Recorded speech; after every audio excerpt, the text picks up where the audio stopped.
It's a local effort to do more than simply honor veterans, but to actually apologize to some of them. We're talking about veterans of the Vietnam War. Fox 12's Marilyn Deutsch has the story.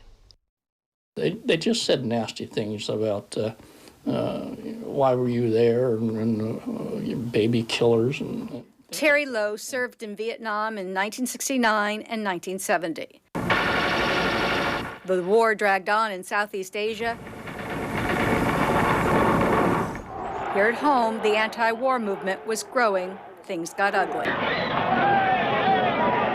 While in Vietnam, Terry's mother received a prank call saying her son was missing in action. Well, my mother waited by the phone for 3 days. Were you ever missing in action? No.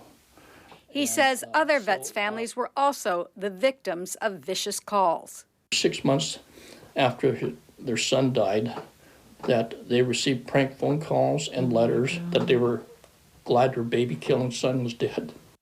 Terry says when he came home, he felt ostracized. I went into the closet about being a Vietnam veteran.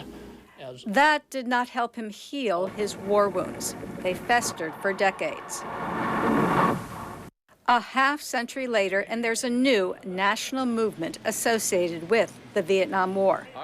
Locally, Canby's Ken Buckles is leading an effort to apologize to Vietnam veterans for the treatment they received when they returned home.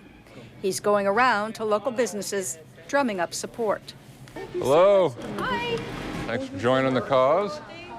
As a former high school teacher, Buckles would bring veterans to speak to his classes, but he said it was always difficult to get Vietnam veterans to come. I was shocked. There was kids that I taught and coached, their dads were Vietnam vets, and just they would, no, I'm not interested, it's just too painful. Many say it's about time.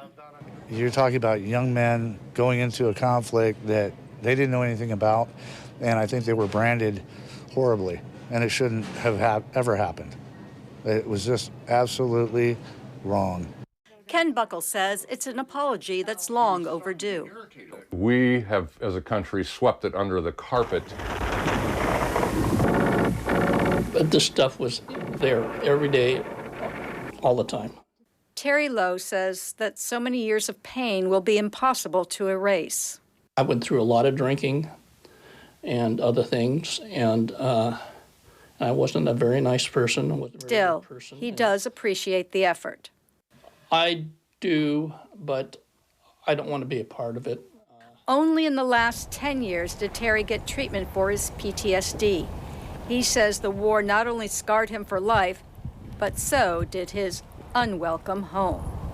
I just think it's so sad and appalling. Still, and I know Buckles and others are sincere in their efforts to apologize to servicemen like Terry LOWE. Marilyn Deutsch, Fox 12, Oregon.